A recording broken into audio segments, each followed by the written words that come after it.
versículo da Bíblia juntos, em coro. 13 de 1 de Coríntios, está bem?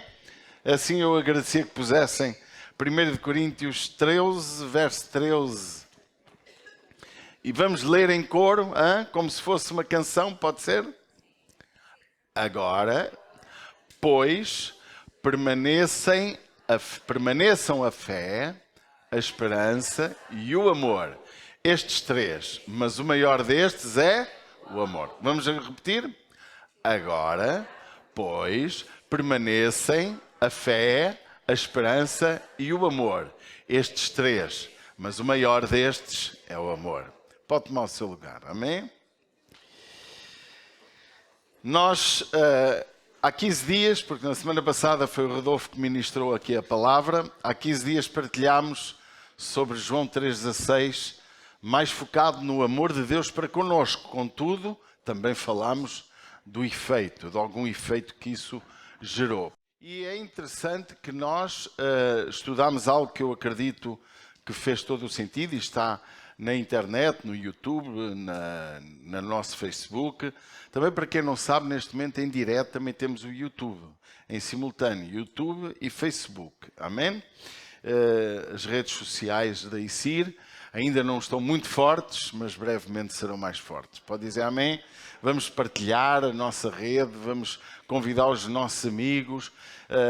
Brevemente, assim que eu conseguir, vamos ter muito mais ação e interatividade, quer da minha parte também, mesmo no próprio WhatsApp, iremos ter mais coisas, mas é melhor não ter do que não acompanhar ou não dar seguimento. Vocês entendem?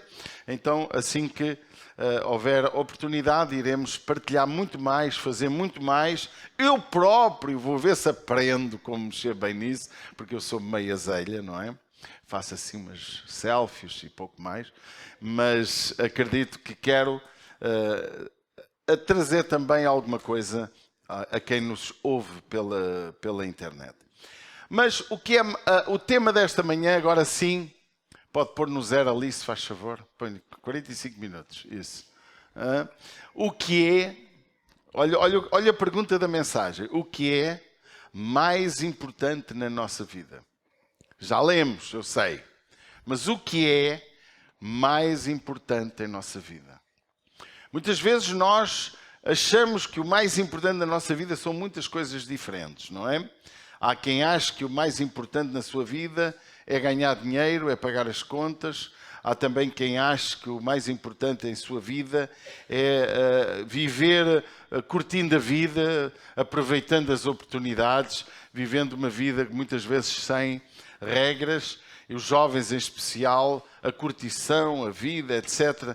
Para eles isso é bastante necessário, é bastante importante, mas não é verdade. Podíamos criar aqui 2 ou 3 itens de coisas que são muito importantes. Mas há aqui no contexto espiritual, que é isso que nós hoje vamos tratar, neste contexto mais bíblico, o mais importante. E Paulo apresenta-nos 3 aspectos daquilo que é muito importante na nossa vida. Note, e nós vamos falar sobre 3 aspectos, embora vamos dar o ênfase àquele que é a sequência daquilo que estudámos há 15 dias sobre João 3,16. Hoje o nosso tema permanece sobrenaturalmente o amor, é a base que nós vamos... Mas é o nosso amor, já não tem a ver com o amor de Deus. O amor de Deus, sim, em nós faz com que haja outro nível de amor também em nossa vida, sem dúvida nenhuma. Tem que ver com o resultado do novo nascimento. Quando eu tenho o amor que Deus quer, isso não aconteceu por intuição intelectual, por aprendizado. O amor que há em nós, ou deverá haver em nós, também não tem a ver com estados emocionais ou momentos emocionais. Tem a ver que é algo que foi plantado no nosso coração, que vai germinar uma mudança radical na nossa postura de amor.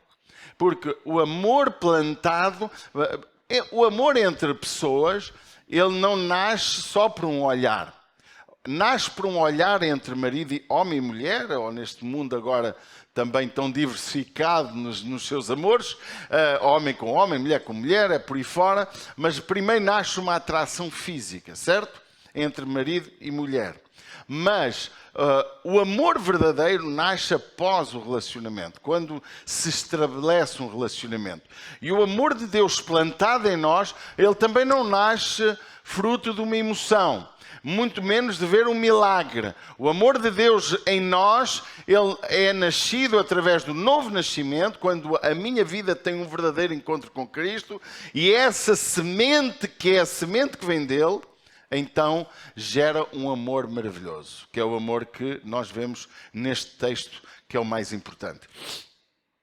O tema, o mais importante na nossa vida. Existem conceitos religiosos em que o mais importante não é o amor. Por exemplo, se nós formos para o cristianismo, percebemos, sem dúvida nenhuma, que o valor mais importante no cristianismo chama-se amor. Porque a palavra amor é completa. Como eu disse há 15 dias, a palavra amor, ela traz-nos os sentimentos de perdão, de restauração, de tolerância, de respeito pelo próximo. É sem dúvida uma palavra completa. Mas, por exemplo, no islamismo, o Islã, a obediência a Allah na prática dos 5 pilares da sua fé, o mais importante para eles é isto. É a declaração de fé, ou melhor, os 5 pilares da declaração de fé, a oração, o jejum, caridade, peregrinação. São os temas centrais. É a sua declaração de fé, a sua oração, o seu jejum e a sua caridade com a peregrinação. De acordo com o islamismo, pelo menos uma vez na vida, eles têm que ir fazer aquela viagem, como é que se chama? A Meca, muito obrigado. O judaísmo, por exemplo, no que eles consideram o mais relevante na sua questão religiosa, tem a ver com a justiça e a obediência aos mandamentos de Deus, diz que são valores e o conceito de caridade e a busca por justiça são extremamente valorizados no judaísmo. Se fôssemos para o hinduísmo, o Dharma, o dever ou ética, que é isso que significa, e a busca pela libertação espiritual são valores primordiais, e o conceito de karma, que tem a ver também com aquilo que é o castigo das nossas ações ou o resultado das nossas ações. Quando alguém pratica uma ação, isto tem a ver com o karma, depois pode, por exemplo, na sua vida humana, transformar-se num sapo para purificar. E para eles o mais importante no hinduísmo é o dever, questão ético, a libertação espiritual e, por fim, a questão do karma. Perceber aquilo que realmente é importante. No confucionismo, a ética e a moralidade, como respeito pelos mais velhos, a busca pela harmonia social, são essenciais. O conceito Ren, bondade e benevolência, é também um tema central. Nas religiões indígenas, o mais importante para eles são muitas tradições. A espiritualidade é valorizada pela harmonia com a natureza, não é? E a ancestralidade tem a ver com os antepassados. E isto é interessante perceber como cada fé, cada religião, para eles há conceitos diferentes do mais importante, do que é mais valorizado. Cada religião e cada cultura oferece uma perspectiva única sobre o que é mais importante na vida.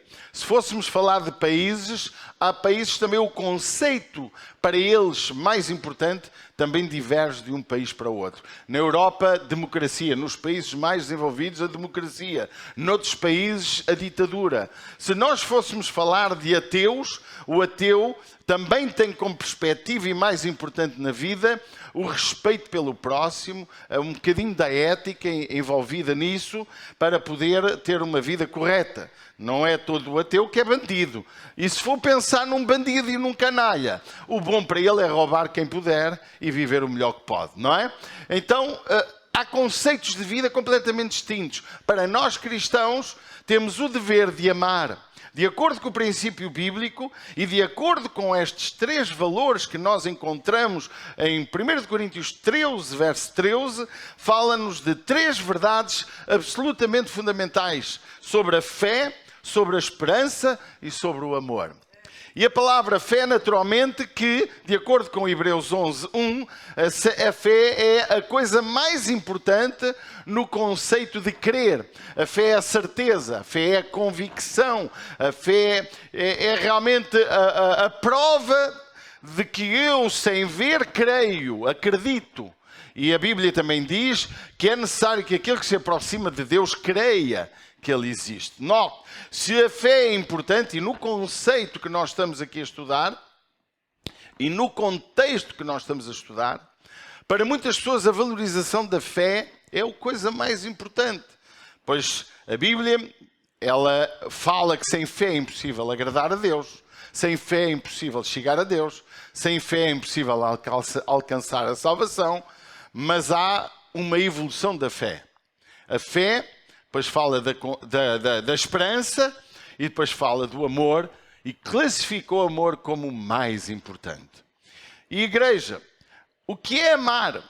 E há bocado eu estava a falar com o meu querido Nabir, amar não significa não haver punição. Amar o inimigo não significa que o inimigo não tenha que pagar o que roubou, ou não é? Amar não significa que quem fez mal não tenha que ser preso. Agora, usa-se amor, porque amor leva à esperança de encontrar uma resposta, à esperança de uma mudança. Porque, de acordo com a palavra de Deus, nós encontramos em Cristo a capacidade de uma pessoa má se tornar uma pessoa boa. A capacidade de um bandido se tornar uma pessoa honesta. A capacidade de um mentiroso se tornar uma pessoa verdadeira e honesta e correta na sua maneira de falar. Então, nós temos que entender o que é que Deus quer dizer com o amar. Mas também temos que, para perceber o que está aqui a ser escrito, também temos que entender um contexto do que está escrito. Um texto explicado fora do contexto gera um pretexto e gera muitas heresias, muitas vezes. Daí muita gente, por exemplo, usar... Há um texto que não tem a ver com a nossa pregação, que muita gente usa para dizer que não temos que, por exemplo, entregar ao Senhor o nosso dízimo, a nossa oferta, e usa o texto de Paulo quando ele diz que cada um deu o que propôs no seu coração. Usar aquele texto fora do contexto é mentira, porque Deus não está a dizer isso. Aquilo é uma oferta para Jerusalém, uma oferta de caridade, porque o povo estava a passar fome. Então cada um, depois de ser fiel naquilo que Deus manda, ora ao Senhor para que Ele venha a pôr no seu coração a oferta para Jerusalém. Não tem nada a ver com dízimo, não tem nada a ver com obrigação, porque de acordo com o princípio de Deus, devemos dar a Deus o que é de Deus, a César o que é de César. Por isso que Malaquias, que muitos dizem que não tem nada a ver com o Novo Testamento, mas tem, Malaquias diz: poderá o homem roubar a Deus? Vós me roubais nos dízimos e nas ofertas alçadas. Ou seja, quando nós usamos um texto fora do contexto, geramos heresias e levamos o povo a viver e fazer aquilo que Deus não mandou fazer. Alguém brincava e dizia assim: olha, hoje vou abrir a Bíblia e o que Deus mandar fazer, eu faço. E abriu e diz assim: e foi e suicidou-se. E ele, epá, isto deve haver aqui algum engano. Depois abre a Bíblia, vou abrir de novo. Vai e faz o mesmo. O homem não teve a sorte naquele dia. Não é? Se vai, foi e suicidou-se. Depois a seguir, vai e faz o mesmo. Jesus mandou, não é? Disse-nos naquela parábola do bom samaritano, ele diz: se é isso, vai e faz o mesmo. Também Jesus disse, quando lavava os pés aos seus discípulos: conforme eu vos fiz, fazei vós também. Mas ele agarrou logo aquele vai e faz o mesmo, não é? Então, precisamos de cuidado na interpretação da Bíblia. Quando pregamos, quando somos líderes de GC, quando estamos com os nossos amigos no café, para não dizer disparates, não podemos usar palavras fora do contexto. E este amor aqui, que Deus está-nos a trazer neste contexto, tem a ver com uma grande guerra que havia na igreja de Coríntios. A guerra dos dons, a guerra do poder, a guerra da excelência dos 9 dons que Deus dava à sua igreja, e havia uma grande confusão ao ponto de Paulo mandar dizer que quem a igreja tem que ter ordem, a igreja precisa de haver algum equilíbrio emocional. Quando um prega, o outro ouve, quando um fala, o outro ouve, quando alguém profetiza mais que 2 ou 3 pessoas, os outros julguem a profecia, porque falar em nome de Deus não é para brincar, é para ser sério. E se alguém fala línguas, fala em sua casa, mas se tem línguas na igreja, haja interpretação. Ele está a arrumar os dons e no final ele diz: os dons são para edificação da igreja. Os dons não são para elogiar o homem pessoal, não são para eu ficar mais bonito na igreja, aquele homem tem dons, mas os dons são para edificar a igreja. Quando há uma cura divina, a honra não é para quem Deus usou em dom. Quando há uma revelação, porque os dons se dividem em três classes: os dons de poder, os dons de revelação e os dons de sabedoria. E logo, isso é para quê? Para edificar a igreja. Mas há um caminho mais excelente que os dons. E 1 Coríntios 13, logo versículo 1, ainda que eu tenha todos os dons do mundo e falo todas as línguas, se eu não tenho amor, nada disso presta. Nós usamos este texto, capítulo 13, para pregar aos noivos, mas não tem nada a ver com casamento. Tem a ver com a igreja e com aquilo que é mais importante da tua vida, mais do que os dons, mais do que a fé, mais do que a própria confiança, é o amor que está plantado no teu coração. Ele não está a dizer que fé não é importante, não está a dizer que confiança em Deus não é importante, porque sem fé é impossível agradar a Deus. Mas está a dizer que é preciso amor em nosso coração. E o amor não é amor a nós próprios, como eu disse há 15 dias. Não é ser narcisista. Não é ser aquela pessoa que eu me amo a mim e só tenho interesse em mim próprio. É o amor revelado em mim, que vem de Cristo, para amar o próximo, para cuidar do próximo, para ser igreja. Amém? E ele começa: eu não quero desclassificar de maneira nenhuma os dons, porque são muito importantes na igreja. Os dons são como armas, os dons são como ferramentas, os dons são um bem que nós temos ao nosso alcance. Eu creio também, acredito que sim, que haverá pessoas que a quem Deus atribui mais aquele dom que outro, por alguma razão especial, por alguma razão de vocação pessoal que Deus deu àquela pessoa, mas os dons não são propriedade de ninguém. Os dons são de Deus, dados a cada um de nós para o que é útil, como diz a Bíblia. Pode dizer amém? E os dons são para nós exercitarmos em benefício, muitas vezes até nosso. Se Deus me dá uma revelação de como decidir um determinado assunto, é para a minha bênção. Pode dizer amém? Agora, se Deus me usa e me revela a vida de A e B, é para eu chegar ao pé daquela pessoa e não em público. Por exemplo, uma pessoa que vive em prostituição e Deus revelou que aquela pessoa está em prostituição, e tu pegas em ti e vai aqui no culto e envergonhas a pessoa. Você que está em prostituição. É uma vergonha fazer isso. Tu não vais salvar aquela pessoa, tu vais destruir a pessoa e a família. Mas Deus deu-te a revelação para chegar ao pé daquela pessoa e lhe dizer: meu amigo, o Espírito Santo revelou-me isto. E aquela pessoa, se tiver humildade, da maneira como tu vais fazer, porque o profeta precisa de sabedoria, pode dizer amém? Não é só despejar a verdade. A verdade, às vezes dada sem sabedoria, mata. É ou não é? Então, muitas vezes nós ensinamos coisas certas aos filhos da forma errada. E ao ensinar da forma errada, ele não aprende. Ele revolta-se contra a verdade e luta para fazer o contrário daquilo que a gente ensina. Então, a fé tem a ver com a busca de dons, tem a ver com a busca de, por exemplo, o milagre, a busca de Deus.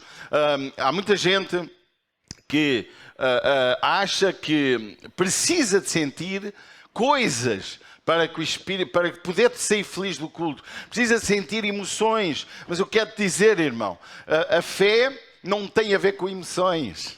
A fé tem a ver com crer, com acreditar. Entende o que eu estou a falar? Muitas vezes nós confundimos. Eu senti um calafrio no meu coração, eu senti uma coisa, eu senti um arrepio. Tu sentes arrepios até a ver filmes? Ou não sentes?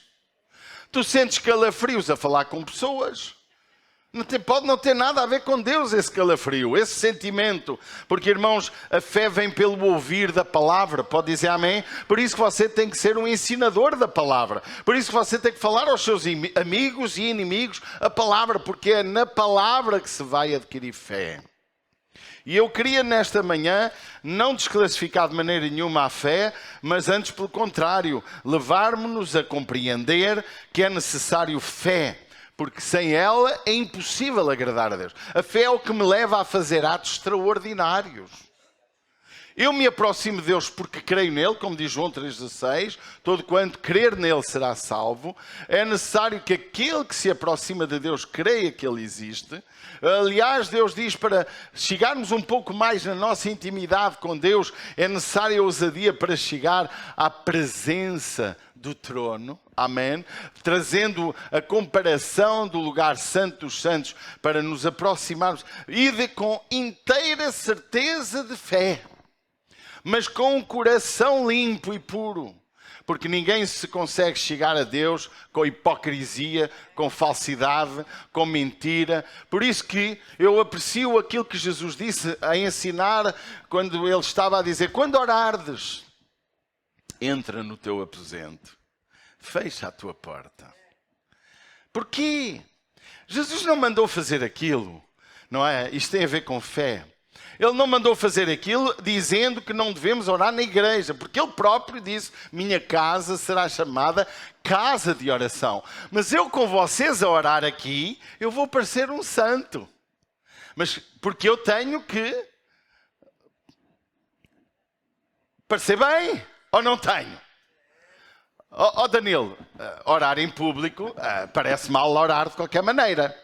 Se tu tiveres um pecado oculto entre ti e Deus, tu não vais: Senhor, perdoa-me este pecado. Não vais dizer, pois não tens vergonha, não é? Mas quando entras no teu quarto, fechas a tua porta, tu estás sem máscara. E ali tu abres o coração. Pode dizer amém? Ali tu podes dizer: papai, eu fiz asneira. Eu não sei, há dias eu estava na nossa Connected a dizer na nossa escolinha que fazemos uma quarta-feira, sábado à tarde, quando há o grupo, eu estava a dizer que há momentos na minha vida que eu já cheguei à presença de Deus e que não tenho palavras, só choro. Alguém já passou por isto? Porque às vezes a gente tem vergonha de chegar à presença do papai, porque somos meninos que não aprendem a lição. Ou será que sou o pior de todos os que está aqui? Se calhar sou.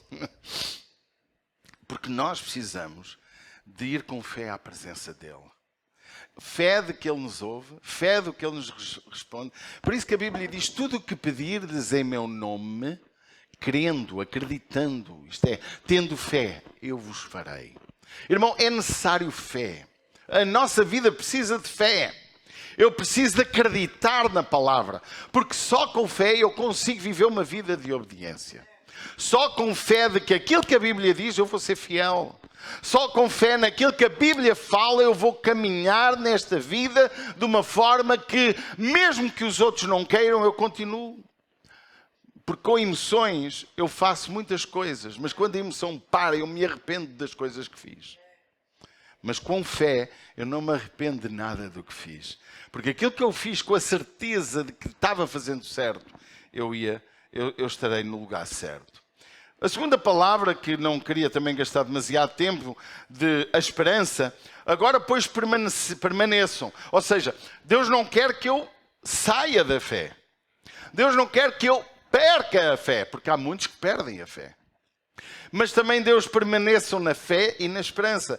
A palavra esperança, em Romanos 15:13, diz que o Deus da esperança vos encha de toda a alegria e paz na fé, para que abundeis em esperança pela potência do Espírito Santo. Ou seja, nós precisamos, irmãos, de compreender como é necessário nós vivermos na esperança.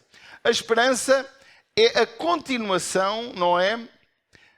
Vou aqui ler na minha tradução. Ora, o Deus da esperança vos encha de todo o gozo e paz em crença, para que abundeis em esperança pela virtude do Espírito Santo. A palavra potência aqui é virtude, nesta tradução de João Ferreira de Almeida. Então, que nós possamos, nesta manhã, compreender que a esperança, se a fé é importante, a esperança, eu classifico a palavra esperança aqui como algo mais futurista. Amém? A fé é precisa para o momento. Você compreende o que eu estou a dizer? Eu preciso de fé para agora, para agir agora. Preciso ou não preciso? Mas a esperança me leva à eternidade. A esperança me leva ao futuro. A fé leva-me a agir agora, mas a esperança leva-me a compreender que aquilo que eu faço hoje tem resultado amanhã. A esperança é algo que me leva a crer. Por isso que a Bíblia diz, para que todo aquele que nele crê não pereça, mas tenha a vida eterna. A esperança leva-nos à compreensão de que temos muito mais para lá, à frente. Quantas vezes, é interessante e a Bíblia fala isso, quando o semeador semeia, ele semeia para colher. E ele semeia na esperança de colher. E a fé, ela gera sementes de esperança para colher mais tarde. Quando eu sou fiel a Deus, eu sei que Deus vai trazer resultados. Eu tenho colhido, eu hoje tenho 56 anos, eu sei que não parece, eu sei que parece só 30, eu compreendo, mas eu tenho colhido hoje coisas de muitos anos atrás. Você acredita? Eu vejo, eu partilho inclusive isso, eu às vezes não percebo como é que Deus me fez este milagre. Se do nada aconteceu algo extraordinário que eu estava mesmo a precisar. Porque eu semeei algum dia. Aquilo que a Bíblia diz, não junteis tesouros onde a traça e a ferrugem consomem, mas ajuntai tesouros onde nem o ladrão nem a traça pode estragar. Deus não está a dizer para não seres rico, não é isso. Deus está a dizer, junta tesouros no céu.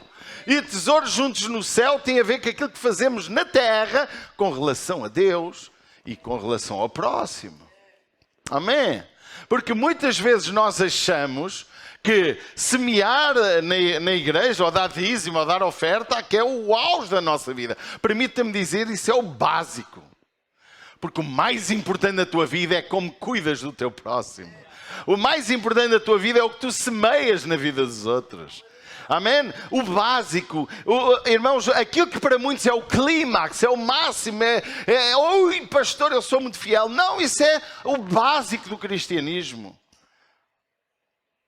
Confiança, esperança, significa que aquilo que tu fazes hoje, não fazes com retorno de amanhã, mas também não há sementeira que se faça que não se tenha esperança no futuro. Se semeio é porque vou colher, ou não é? Eu agora ando a semear lá numa casa, lá longe, aqui a 16 km ou 15, com a esperança de colher uma renda. Mas eu ando cansado daquela obra. Estou farto daquilo, já não posso olhar para aquilo.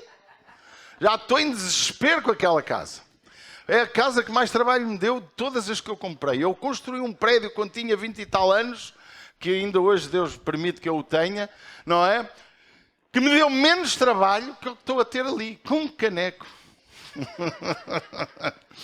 Mas a minha esperança é terminá-la e amanhã colher algum dividendo dali. Eu, quando casei com a minha esposa, tive esperança de fazer muito amor. Era de manhã, era à tarde, era à noite. Eu não conhecia Cláudio Duarte, porque senão não me tinha casado. Porque ele diz, queres casar para ter sexo? Então não casas. Não é? Estou a brincar, a gente faz o amor. Mas a verdade, irmãos, é que eu casei com ela, com interesses, com esperanças. E já lá vão 35. Não é? Com altos e baixos, com momentos difíceis, momentos conturbados. Olha, e a maioria das conturbações tem a ver com ministério. Mas cá estamos, com os nossos defeitos, com as nossas virtudes, mas cá estamos. Obrigado.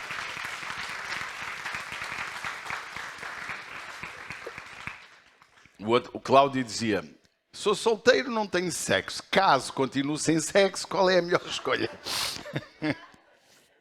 Estou a brincar. Bom, A esperança é sem dúvida muito importante em nossa vida.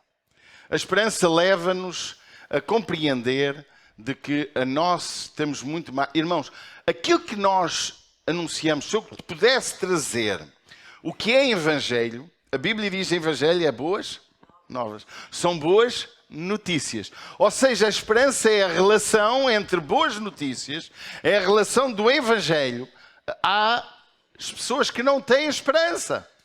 E a igreja tem o dever de anunciar esperança às vidas dos nossos amigos. Há bocado estava a ver um rapazito aí com uns 10 anos a pregar sobre o anticristo. E eu digo, ai Jesus. E ele disse ali, tal, aquelas coisas. O miúdo era cheio de vontade de ensinar, não é? E eu digo assim, o que é que edifica as pessoas que não têm Jesus ouvir coisas que parecem daqueles desenhos animados de terror?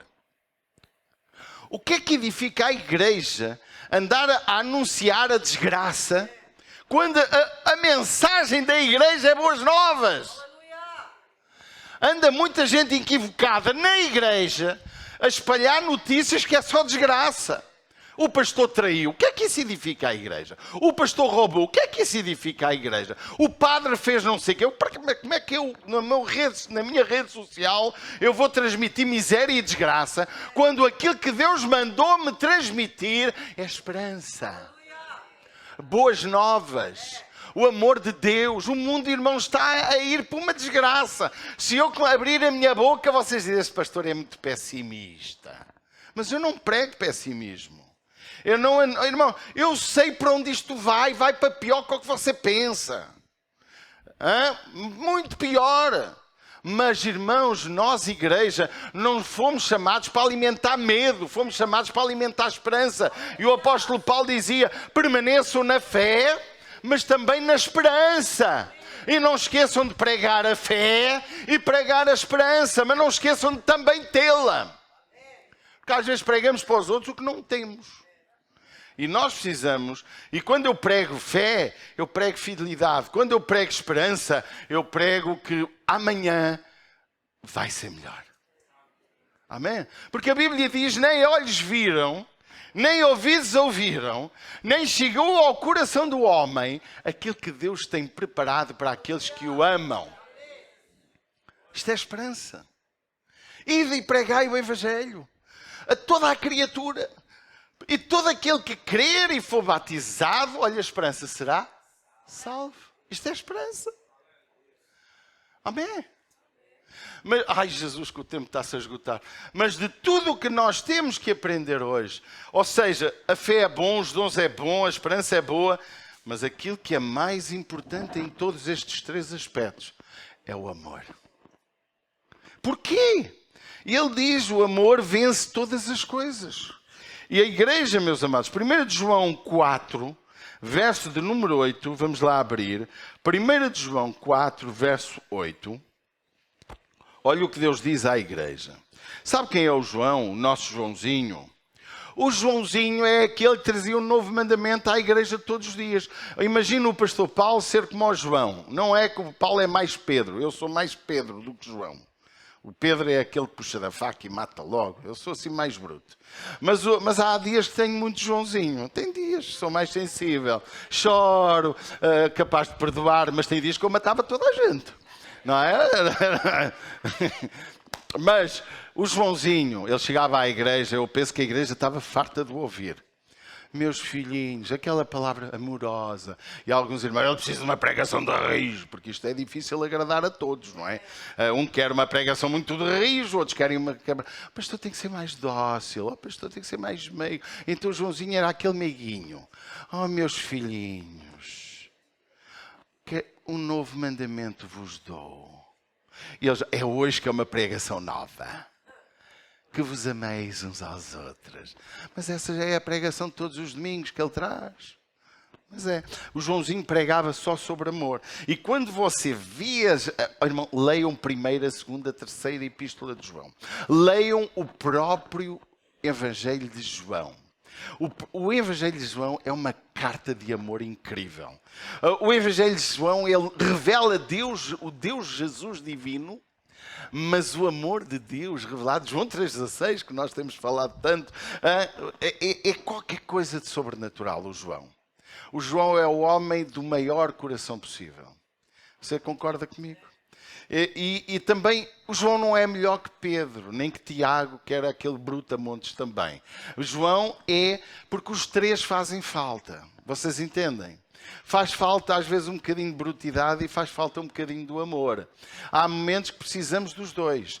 E o texto diz em 1 João 4,8, diz assim: aquele que não ama não conhece a Deus, porque Deus é amor. Queridos, não pode haver ódio em nosso coração. Não pode haver ausência de amor. Mesmo quando a Bíblia diz, exortai-vos uns aos outros em amor. É ou não é o que diz a Bíblia? O amor, ele tem que estar plantado em nosso coração. Irmãos, nós podemos cometer os maiores erros da vida e podem nos ofender como quiserem, mas nós precisamos de amor. E quando nós repreendemos alguém, também tem que ser na base do amor, porque uma repreensão ou um castigo atribuído, ela tem como base o amor, não a destruição. A prisão, irmãos, a maioria das pessoas não sabem porque é que servem as prisões. Infelizmente, elas não estão a desenvolver o papel delas. Elas simplesmente estão a empurrar pessoas para uma cadeia e lá ficam. Mas a prisão tem como alvo recuperar a pessoa. E não para castigar. Ela é castigada porque não pode estar em sociedade, tem que pagar pelo seu crime, embora nunca se pague um crime. É impossível. O que te roubaram, o que te mataram, não devolvem a pessoa. Ninguém paga os seus crimes na prisão. Mas na prisão, aquela prisão devia ser para recuperar pessoas. Amém? E quando se vai para a prisão, de modo geral, sai-se lá pior que o que se entrou. Que é isso que se ouve, é isso que se vê. Então, quando nós, como cristãos, ouça com muita atenção, a nossa atitude de vida não revela amor, revela indiferença. Por exemplo, a indiferença. A indiferença é o caminho do ódio. Porque quando eu me torno indiferente a alguém, é porque eu estou magoado com aquela pessoa. Aquela pessoa magoou-me em algum sítio e eu desvio-me dela. É tão fácil fingir que não a vemos, não é? Eu já passei por pessoas que eu olho e elas não me olham, fingem que não me olham. E eu, olha, deixo-a ir, Deus te abençoe também. Não quero obrigar ninguém a cumprimentar-me, não é? Se não quer cumprimentar. Mas a indiferença às pessoas, o caminho de estarmos magoados, isso não é o caminho que Deus quer. Obviamente que nós podemos ter as nossas dores, mas há uma coisa que nós não podemos, é não perdoar. Porque de acordo com aquilo que Jesus ensinou na oração do Pai Nosso, quem não perdoa não é perdoado. Ou seja, muita gente está bloqueada na sua vida por falta de perdão. E posso lhe dizer algumas coisas tristes. Violação do pai, violação da mãe, violação de alguém, do patrão, ofensas e tudo mais que não perdoou aquela pessoa. E a pessoa fica bloqueada no reino. Ela não recebe restauração na sua vida. Não recebe uma libertação completa. Aprenda. Ora, eu já orei a Deus para Deus me dar amor. Deus, ajuda-me a perdoar esta pessoa. Eu não quero estar aqui a dormir a pensar nela. Você está cá? Porque o amor, quando existe, de acordo com Coríntios 13, olha o que diz. O amor, ainda que eu tivesse os dons, verso 2, de profecia, tal, e ainda que eu distribuísse toda a minha fortuna e não tivesse amor, depois diz, o amor é o quê? Sofredor. É benigno. O amor não é invejoso. O amor não trata com leviandade. O amor não se ensoberbece. Olha o seguinte, não se porta com indecência, não busca os seus interesses, não se irrita, não suspeita mal, não folga com a injustiça, mas folga com a verdade. Já viu a dimensão? Tudo sofre, tudo espera, tudo crê, tudo suporta. E diz que o amor nunca falha. Já pensou nisto? Como é que nós estamos a viver? E Paulo estava a falar de um amor para uma igreja que diz o primeiro capítulo, nenhum dom vos falta. Está lá. Ouça, leia capítulo 1. Está lá. Nenhum dom vos falta na igreja. E irmãos, nós como igreja, não é? Precisamos de compreender que é importante os dons, é importante ser enriquecidos pelos dons, mas é mais importante ser banhado pelo amor.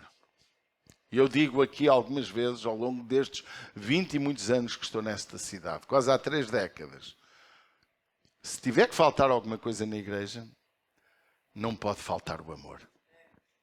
O amor não pode faltar. Alguém está cá? O amor é a coisa mais importante. Conhecer Deus, e de acordo com o texto, quem não ama não conhece a Deus. Você está cá? Você pode conhecer Deus na teoria, pode conhecer Deus pela Bíblia, mas não conhece Deus na intimidade. Nós precisamos de amar, igreja. E quem ama, cuida. Por isso que a Bíblia diz, de sorte que haja em vós, Filipenses 2, de sorte que haja em vós o mesmo sentimento que há em Cristo Jesus. Os sentimentos de Cristo têm que estar em nós. E Jesus se movia de íntima compaixão. Você está cá, os negócios têm que estar envolvidos com rigor, justiça, mas não pode faltar o amor. A vida, a nossa família, a nossa casa, os nossos filhotes precisam de ser banhados com educação, respeito, mas não pode faltar o amor. Amém? A igreja, ela tem que ter regras, princípios. Não, irmão, não pense que você vai ter uma igreja completa em tudo o que você quer. Porque não é... Há dias estava a partilhar, acho que foi até com o nosso Diego, e estava-lhe a dizer, às vezes não é fácil, porque uma pessoa é presbiteriana, outra é adventista do 7º dia, outra é da Assembleia de Deus pentecostal, assim bem pentecostal, o outro é da Igreja dos Irmãos, o outro vem lá de uma igreja de células OGC, a outra tem discipulado individual, a outra tem discipulado uma vez por mês, e querem vir para a ICIR e querem que a ICIR seja o que eles querem. Como é que eu vou fazer a ICIR ao gosto de todos?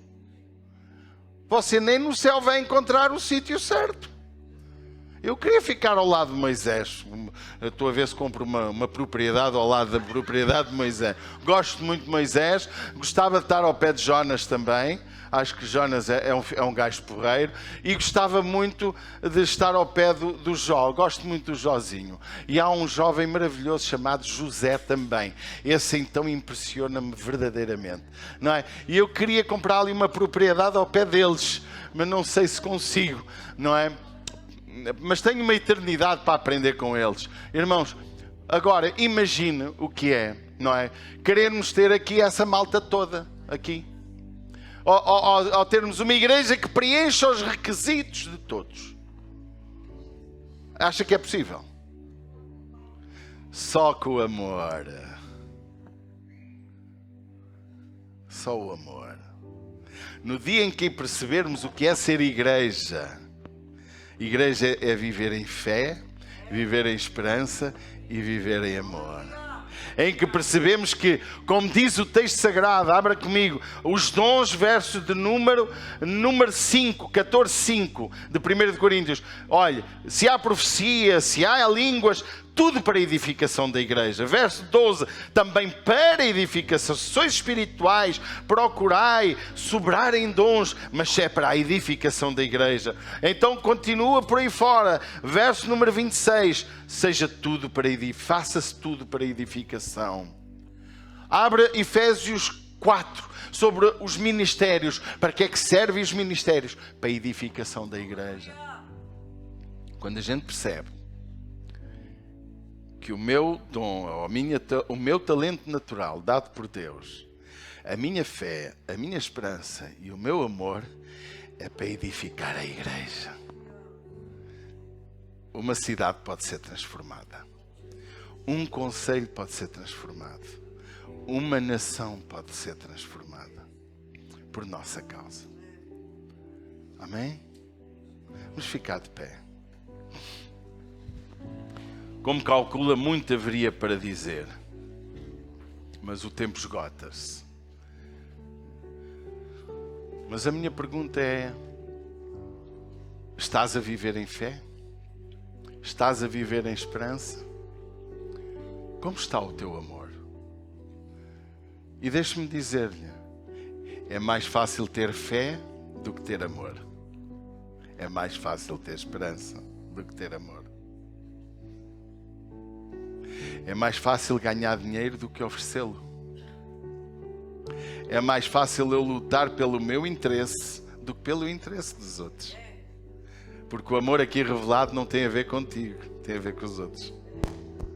Porque se há alguma coisa que Deus amou, amou de tal maneira que o ofereceu para os outros.